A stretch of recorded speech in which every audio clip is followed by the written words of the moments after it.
Hi guys, welcome to our spoiler review. Spoilers.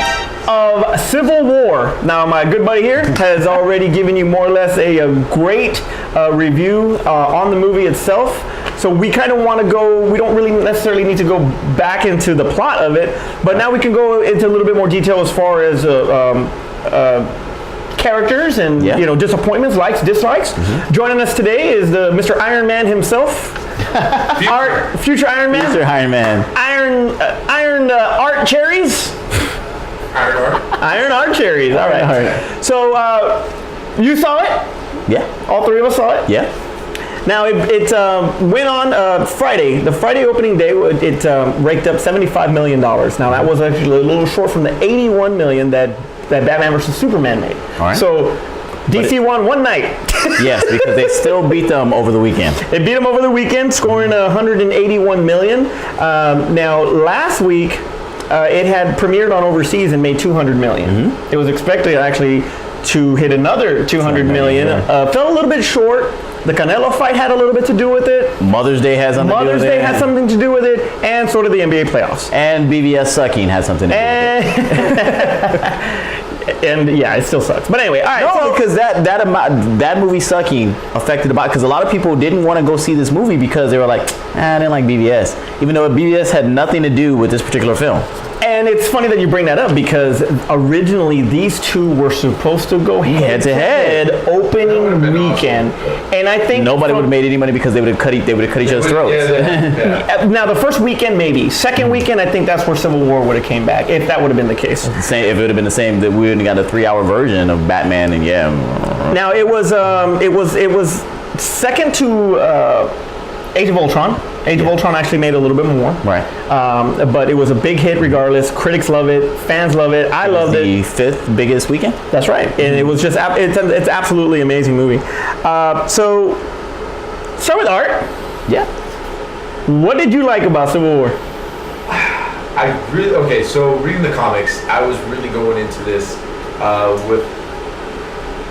Did you expect Cap to die? Is that what it is? No. I didn't think they were going to do that good of a job translating because they've created this universe, right? Right. So although it's not following the comics exactly how it should have, or how the comics went, they're creating the universe. You can't really necessarily do it, but ultimately, I really liked it. I liked how they tied in the previous movies. Yeah. Absolutely. They did such a great job because it built up to it, one event after another, and you get a great idea of, man, there's the what's happening to everybody around, right? But they glossed over London.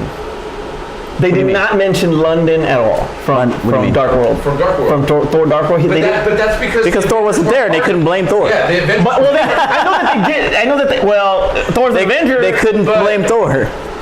Well, that's why he asked, do you know where Thor and Banner Because, we need to talk to him about London. Is that what basically... If you don't know it, I'd say something. Anyway, go ahead. Would have liked to see Thor in this, but he wasn't in Civil War either. So... the robotic Thor was in Civil War, so... the one that Tony Stark made, the little clone Ragnarok? of him. Yeah, Ragnarok. There you go, Ragnarok. I couldn't remember what it was called. They can't include everybody, and I'm glad they didn't include Thor. Or Hulk. Yeah, it was really good. It's really, even though it's not following the storyline of the comic books, the characters that are involved. I was a little disappointed with Spider-Man. Really? Yeah. Wow. I wish there was more of Spider-Man. Well, so that's the disappointing. The last minute they had to fit him in there. Yeah, but the way they fit him in felt, the fight scene at the airport, and I thought he stole the show. His scenes. I agree completely. He stole the show. He was just witty. He was entertaining. You could see he was so naive while everybody else is fighting for different reasons. He's just, hey guys, I'm a big fan. I'm just I'm here trying to do what's right. He doesn't know any better, and he doesn't really want to hurt anybody. He's just having a good time. It looked it. I thought that was so awesome. I just wish there was more of him. Can't wait for the movie. Oh, absolutely. And I think Terrence is what you said about Tom Holland being a blend of Tobey Maguire and Andrew Garfield. Money. Because now I said that with the fact that we only got 30 minutes of him, so I hope that they keep that up when they actually do the actual Homecoming film. But one of the things I did like about Spider-Man in here, outside of you know being a nerd and being the witty wisecracking, is that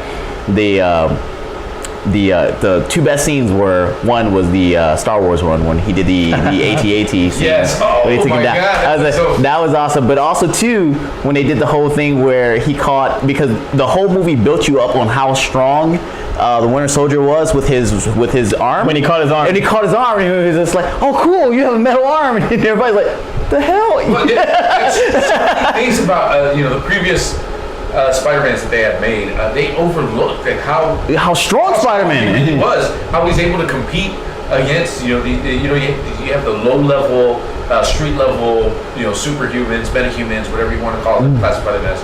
But Spider-Man was above all that, and just to know that they did such a great job upgrading his uniform, or his costume. I just thought it was like. I don't like the Ditko outfit. I know. Come on, in the comic book, I know Tony Stark provided a costume. Yeah, I mean, it was the Iron Spider, but and so it really.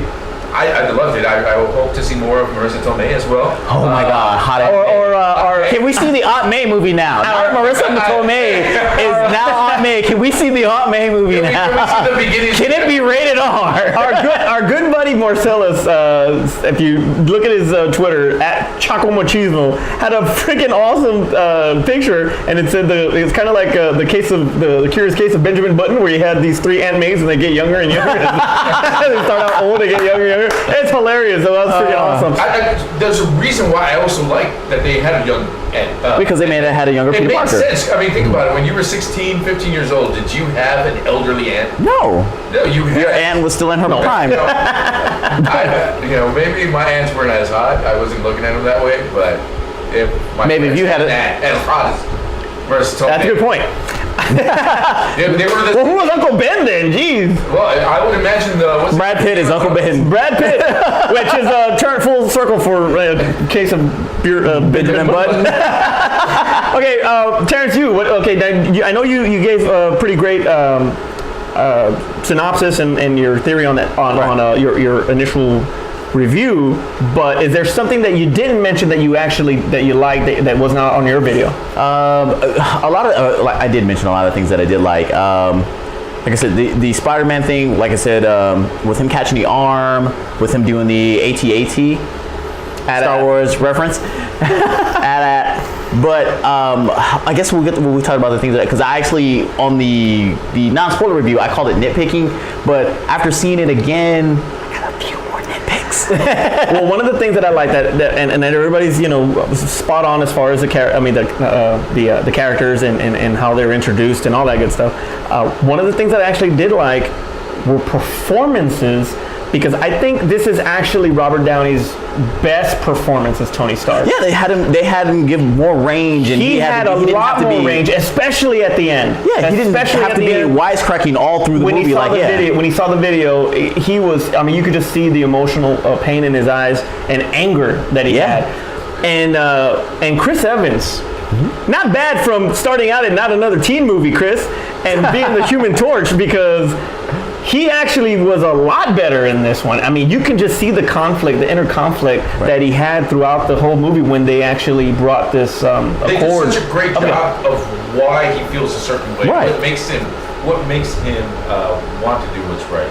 Do you think that having a different director, because it wasn't Joss Whedon this time, do you think that it was a different director that actually brought these performances out, and that's why they had a little bit more range? A fresh set of eyes. Yeah. A fresh set of eyes always gives you a different inside perspective. And Joss Whedon was already burned out. He even said himself, he was like, he was done with this whole franchise. But I went back to watch Captain America. Okay. The first Avengers? Okay. Oh my God. I love that movie. And to watch that and then to see this movie. Yeah, see how he's evolved over time. Yeah. And so I watched Captain America, then I went to go watch Civil War, and then I watched Captain America again. Because there was a lot of things that tied in. Yeah, exactly. Like, oh man, they're really the continuity. Although there's other exceptions you can make and find nitpick here and there. I think overall they're doing a great job. Yeah, but I think that they're basically going Captain America Avengers timeline. So I mean, you got to see it from when he first started to learning the modern world, Yeah. to going through what happened in New York from Avengers, and then growing to Winter Soldier, and then Old Dawn and so forth. So yeah, you can definitely see the development as far as the character. Well, this showcased him as a leader. But Evans was a leader. but Evans is highlighted too as far as his performance. So he's definitely. You see anybody? We always talk about the Wolverine thing, and nobody else playing Wolverine. Has Chris Evans, along with Robert Downey Jr., solidified himself as like nobody can ever recast. They're cemented in these roles now. Unfortunately, obviously, they're going to get older.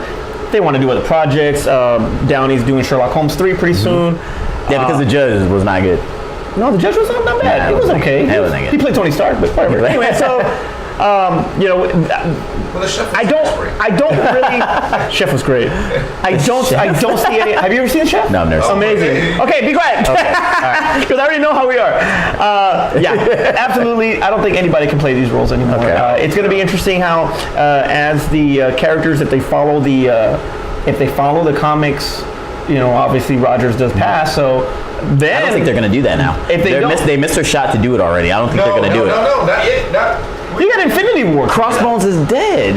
No, you know what? Here's the thing about Unless the they do universe that they're creating. Agent 13. I mean, because they did the whole brainwashing with Agent 13 and stuff like that. But though everything that they're doing, the universe that they're creating, it doesn't, because it's not following the comic book, but they're still having a lot of continuity. They can do it another way and still pull it off. Okay. You don't need to necessarily have specifically this character to do this. Okay. So basically have certain elements of the comic, but still continue it in that cinematic universe. all right, okay. So and I was with you on the whole Spider-Man and what he and as far as stealing the show. What Hulk did for Avengers, Spider-Man did for Civil War. Because everybody was all on Hulk for Avengers. Yeah. And definitely everybody's on Spider-Man for that. So, I actually think that Winter Soldier, his character, now that they actually got to show you more about, because really with the Winter Soldier in the film anyway, you really, besides him having a metal arm, you really didn't know what his powers were. Right. And this film kind of showcased them. Oh, yes. But he had a lot of screen time. One of my favorite scenes was where he goes that whole apartment scene. The apartment scene. Goodness, when he was running through people. You can see where Chris Evans, Captain America's like, come on, let's not hurt anybody, and he's trying to do everything to stop these the German police coming in there and do them without hurting them. Yeah. And you have the Winter Soldier, Bucky Barnes, just like going off at it. He's just picks up the cinder block. Kicks the thing. He just jumps. He's like, that was such an awesome scene. It wasn't rushed. It felt really fluid. The way it flowed. Right. Oh yeah. It just the fight. And the fight scene with him, I want to say Emily Vanderkamp. Is that her name? Emily Vanderkamp and Scarlett Johansson. Now that's not the three-way that he was looking for, but amazing Agent fight Carter scene. would have been in that one too. But amazing fight scene. It was a great fight scene with the girls. A lot of the fight scene in this whole movie was absolutely and amazing. that's one of the great things about the Russos. And I don't know if they actually choreograph the fight scenes, but whoever they get to do them does an awesome job, and they know what they want. So when they actually put it on screen, they do. Scarlett Johansson in the beginning. I didn't like the beginning. I didn't like that at the beginning. That was my nitpicky thing. It was shaky, but the fight scene. You know what? The fight scene she did, because in the comic books, she's top level assassin. Yeah, she is dangerous woman in the world. And so when she's flipping these guys, she's you see some movies and you see a guy waiting to throw a punch, and then throws a punch because it wasn't timed perfectly. This movie was just awful. It was very Jason Bourne-ish in the beginning with the shaky cam, and I really didn't care for the shaky cam too much. Honestly, I really didn't. It lost me for a little bit. If you want to go with things I didn't like, that was one of the things I didn't like was the shaky cam. It wasn't. Outside of that, one of the things I didn't like about this film was, and it's been said a little bit, but when I watched it a second time, it kind of really stood out to me, was convenience. What do you mean by that? So in the last scene, when we get to the reason why they actually fight, he didn't know Tony Stark was going to come. The only people he kind of figured might show up would be the Winter Soldier and probably Cap. And it's like Tony Stark went on his own. Nobody knew. The only person that kind of knew Tony Stark was going was Black Panther because he followed him. Who was amazing, by the way. Zemo really didn't know that he was going to show up. So how did he have who did he have this video prepared for to have all of this unfold? Or you want to say just in case Stark comes up, I'm just gonna put. I'm gonna have this right here. So that was another nitpicky thing. It's like, but because that for the theatrical purpose. But for the final fight scene, you overlook it like. That's kind of convenient that he would think that he would show up, but that fight scene's so amazing. Especially that scene where I think the movie it flowed so well that you overlooked that. You didn't even piece that together. That was just. It took my second viewing before I really caught it, and I was like, yeah, that's. It was a glaring hole. When you first watch it, you don't really think about it. It was like, oh man, it's messed up. God, Cap, I'm on your team, dude. You had no idea going in what was going to happen. No, not at all. You see the previews, you see the spoilers, and you're already expecting when's that scene going to go. I was so forgot about it. I was so into the movie, I did not even think about anything else that's going on. I was just enjoying it with sheer enjoyment. Popcorn on a big face. What was it? So you mentioned Black Panther. Oh my God, how they actually showed. Yeah, Boseman was just amazing. Like they gave him something different from what we've seen. Like he was more. And what's funny is that they're doing Iron Fist on Netflix. And it's like, but he was almost a martial artist on here, and it was like absolutely just jumping. And, he got the adamantium Black Panther suits. He could sit there and take helicopter bullets. I don't know why. Here's what bugged me about Black Panther. They didn't explain anything of how he was able to keep up with. I think that'll probably be showcased when he gets to his move. This is an intro. The scene where they're being chased. All three of them are running down the freeway, and they're going through all the scenes. And I really love the part where Buck Barnes, right? He's just running, and you see Chadwick as well, and then you see Captain America running. And they're all right behind each other. I think they'll show his stuff on the solo movie, and then it'll be better understood where he comes out on the freeway, right? And they're passing other vehicles up. They're just my son was like, man, what they're running fast. I'm like, well, yeah, they're superhumans. They're at a different level than we are. And that movie showcased really that you see them fight each other, you see them fight other people, but you don't realize how powerful these guys really are. Exactly. And to do that and show them with others, this movie really... Yeah, it was amazing. But you said, like, not showing what his actual powers were, because it's not a solo film. I figured they'll probably get to that in his solo film, and they've made a whole thing that's like, outside of Doctor Strange, and I guess whenever they get to Captain Marvel, they're not doing any more origin stories. Okay, well, so that's just they're just gonna say like this is who he is, and that's what he does. Unless they go flashbacks, it's like flashbacks, would probably be stuff like that. Would probably be the best thing. You what they did with Black Widow. Yeah, and I'm glad that you mentioned her because because she never got an origin story at all. Well, the ballerina thing with but it was a flashback, but she never got a movie with an origin story. And that brings me to the point that she definitely needs a solo. She definitely needs a solo film. And you mentioned it on a previous episode of The Goods about her carrying Lucy and Ghost in the Shell. Now she can definitely carry that, especially since this character has so much weight with fans. It's time for a Black Widow solo film. What would her film be like? Would it just be a spy film? Would it be like Jason Bourne? It'd be Jason Bourne. Hey, because she doesn't know exactly everything about her past. The widow identity. All right. So no Jeremy Renner. One of the bad things. Yeah. Hey, Hawkeye, his legacy. That's hilarious. All right. So what else did you not like about it? Like I said, it was the convenience of the end fight scene. The other thing that I didn't like, and it's a very small nitpick, these are such small nitpicks, was you could tell when they introduced Spider-Man with Tony Stark showing up at his house that was definitely like added in after the fact, because he was like, hey, this is you. Well, what are you, like, surveilling every child, every teenage kid in high school? It was like, how would you know that that's him? Well, maybe off the thing when he's wearing a mask. Well, no, he would have been.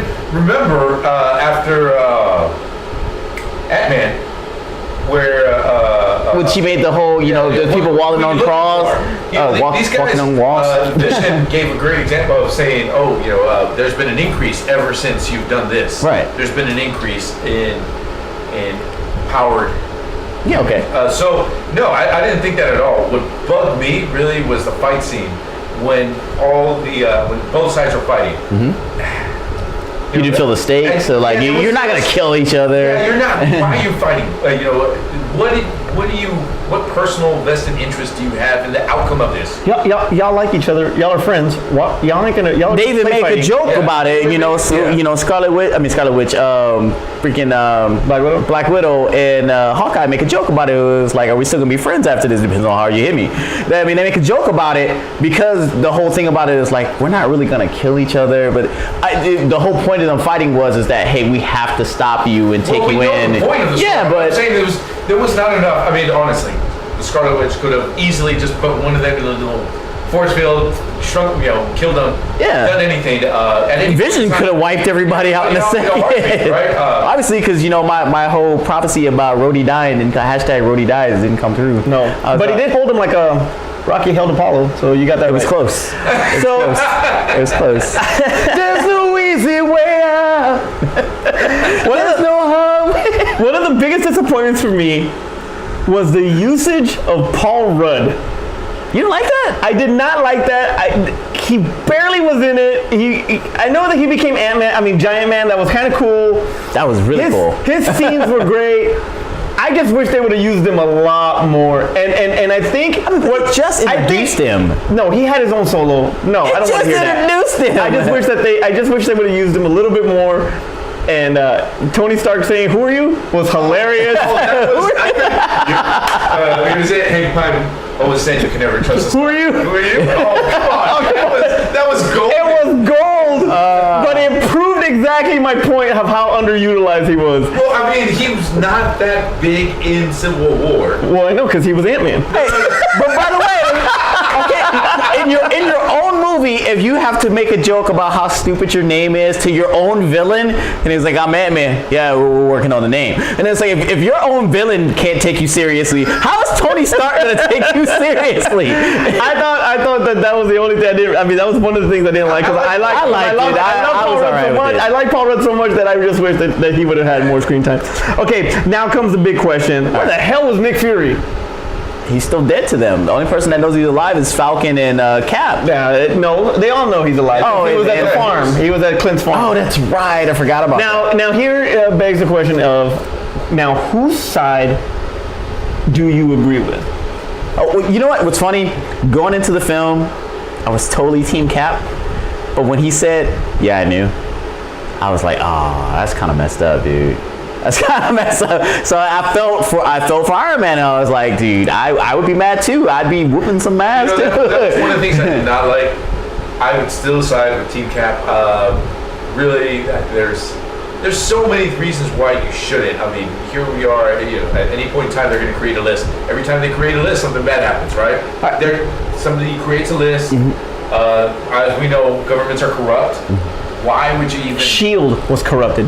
Okay, but in the same breath, now, if we were to talk about like a police force, like a SWAT team or whatever force that we have out there, or just a government that says like, hey, we CIA. Yeah, we just do whatever the CIA basically. We just do whatever we want, and we don't really care. We would be as Americans. We would be. Hey, somebody needs to govern these people. So I see the point that somebody needs to. And we look at it as like, but they're superheroes. They should be able to do whatever they want. No, but and I don't think that is right. I think that Tony Stark is absolutely he's right about that. But at the same time, should be governed by somebody. If you really need to be controlled, I guess. Since Fury founded them and made them and brought them together, they should have Fury be the one to be held accountable for everything. What are we going to do about all these MFF and superheroes on my Yeah, exactly. on my mother effing plane? Man, you see how much damage you made, mother?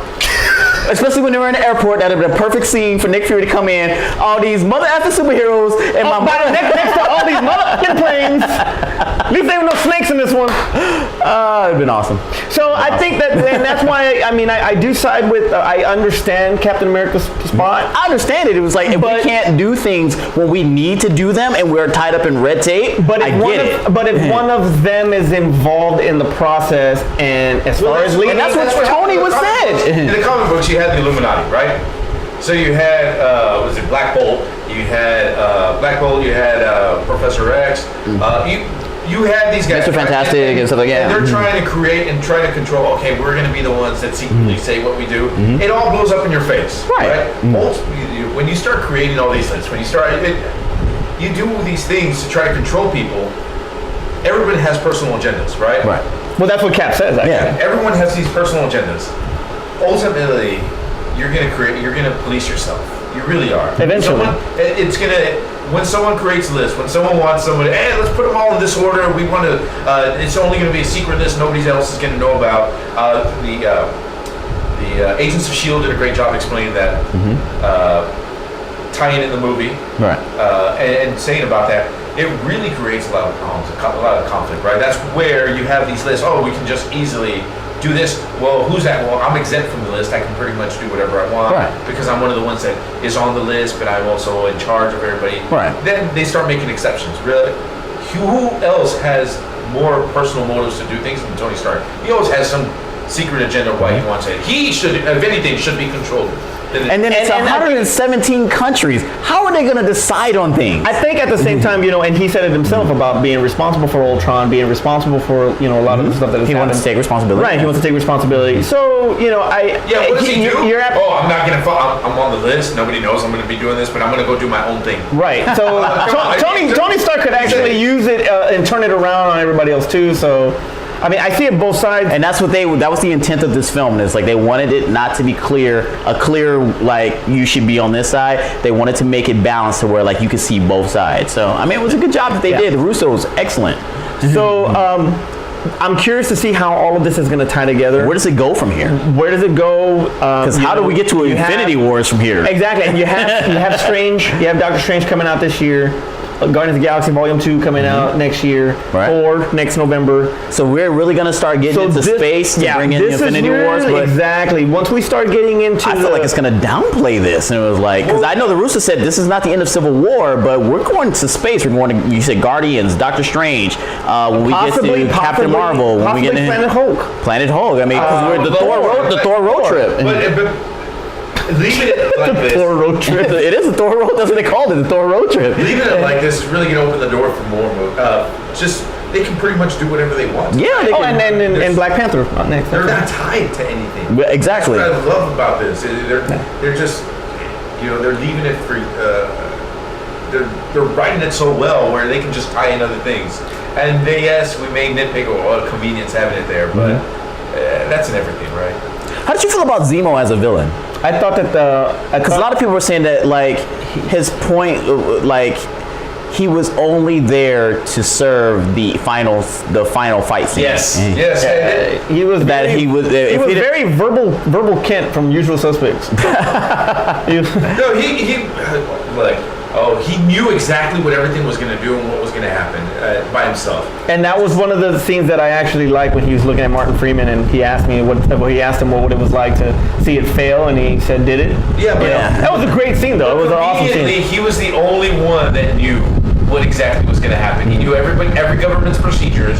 He knew what was going to happen. That, for me, but he was going. But you got to remember that he was actually going, he was tracking people down. He hung the dude upside down by the sink. So to get information. So he was strategically placing his stuff. It wasn't like he just, they're not going to show. In a year's time, it would have been nice to have seen him, somebody tied to him, like helping him out. Perhaps they. Well, you know what? You said it just right now. Left it wide open, so it could be anything. And a lot of people still out there. Right? A lot of people have even said that Hugo Weaving, Red Skull's still alive too. He's not coming back. So you never know. I'm just giving you an example. No, I know. I would love to see him. There's a lot of it. Did Robert Redford die? Yes. Then never mind. All right. So yes, he died in Winter Soldier. Maybe it was Hydra. doing all this. Well, that I mean, Remember, because he did the whole death call, oh hell, and he died. Right, And then the exactly. building blew up. In the comic books, it's Shield that turns into Hammer, right? Right. So I'd be interested in maybe that this. Was But didn't it part turn of into Sword? Or that was another another organization, Sword, right? Sword, Shield, what the hell? No, Is this Conan or what? I swear to God, I'm gonna look it up. I swear to God, I believe it was Sword, but we'll move on. Well, actually, that's all the time that we have. Yeah, no, hey! It was absolutely an amazing ride going through this. We're looking forward to the future installments of everything of Phase 3, and we're curious to see how it's going to affect and go into Infinity War 1 and 2, which, by the way, was announced that they will both have different titles. Which is awesome, right? So look for title changes coming pretty soon on that. Until that time, we want to thank our guest Art Cherries for being with us in this conversation. That's Aspen in the back. I'm Manny. Terrence. And we'll see you next time.